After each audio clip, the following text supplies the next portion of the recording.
So, a quick update here on those lights, right?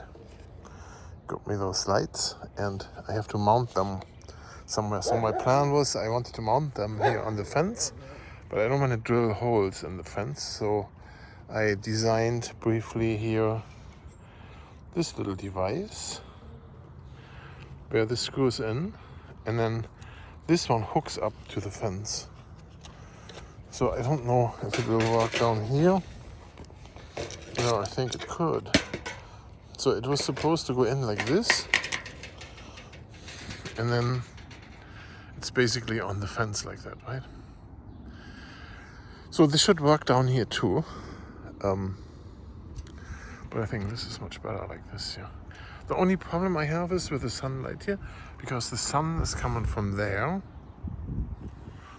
and then the angle is never right? So this would be better if the light would come from the other direction.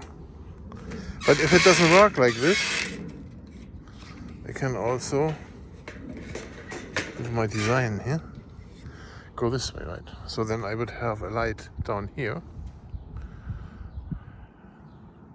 and the sun can charge easy there. So then the track is illuminated where the dogs run at night. They don't need light, but yeah. So I don't know how I'm going to deal with this. But that's how it goes. You know?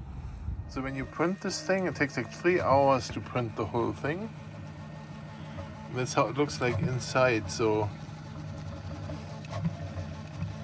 it's not 100% hollow in there, but that's how that goes.